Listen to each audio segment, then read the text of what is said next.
नाज़रीन, जैसे कि आपको पता है, आपके गिरद और निवाह में जो जुराइम व क्राइम की जो रेशो है वो बढ़ती जा रही है, जो वारदातें हैं वो बढ़ती जा रही हैं। लेकिन इसके साथ ही जो पुलिस है उसकी जो कोशिशें हैं वो भी बढ़ती जा रही हैं। पुलिस के जो इक़दामात हैं, पुलिस भी बड़े ज़िम्मेदाराना अंदाज से अपनी जो ज़िम्मेदारियाँ हैं, अपनी जो कारकर्दगी है, बड़े भरपूर तरीके से सर अंजाम दे रही है।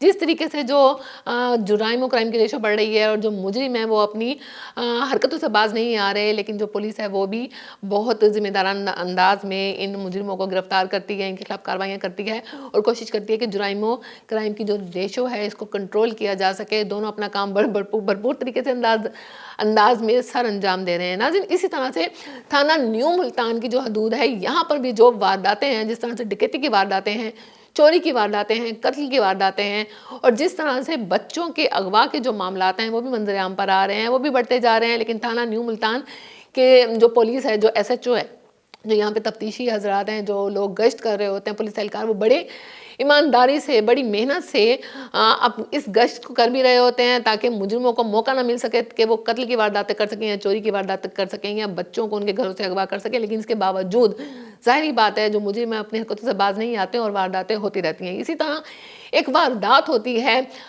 थाना न्यू मुल्तान की हदूद में। 3 साला जो बच्ची है उसके माँ बाप एक कुलखानी में आए हुए होते हैं। गोल मस्जिद के करीब कुलखानी होती है और वो बच्ची अपने दोस्तों के साथ या अपने बहन भाइयों के साथ घर से बाहर जाती है। बाकी बहन भाई तो वापस आ जाते हैं, लेकिन वो बच्ची वापस नहीं आती।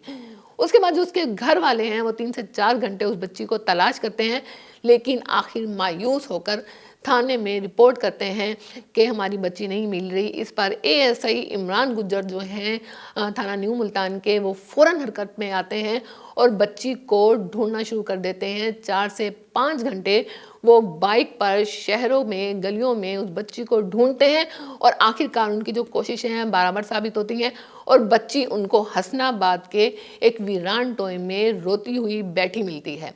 बच्चे से पूछने पर पता लगता है कि कोई आदमी उसको अपने साथ ले गया था, उसको चीज़ वगैरह दिलाई, लेकिन न जाने क्यों फिर वो इस वीरान टोए में उसे बिठाकर चला गया। बच्ची को बाजियाब करके उसके वालिद मोहसिन के हवाले कर दिया गया है। इसके अलावा नाज़रीन, दूसरी वारदात के बारे में आपको बताते चलें, ये भी हसनाबाद की एक वारदात है, चोरी की वारदात है। अजहर जमान नामी जो शख्स है, हसनाबाद का रिहायशी है, इसके घर रात के 3 बजे 3 चोर दाखिल होते हैं और चोरी की वारदात कर फरार हो जाते हैं। चोरी की जो मालियत है इसमें मतलब घर की दीगर चीज़ों के साथ साथ जेवर भी शामिल था, उनका पंप भी शामिल था और बहुत सी चीज़ें इस तरह की शामिल थी, जिसको मिलाकर जो चोरी की मालियत है वो 1,40,000 रुपया बनती है। यहाँ भी जो ASI इमरान गुज्जर हैं, इन्होंने अपनी कोशिशों से साबित कर दिया कि वो एक बहुत दबंग तफ्तीशी ऑफिसर हैं जो जिस मामले में हाथ डालते हैं फिर उसको मुलजमान को गिरफ्तार करके उनको कैफरे किरदार तक लाजमी पहुँचाते हैं। इमरान गुज्जर ने यहाँ भी साबित कर दिया और चोरों को ट्रेस करके उन मुलजिमान को गिरफ्तार किया जाता है और साथ ही 1,40,000 की रिकवरी भी करवा दी जाती है।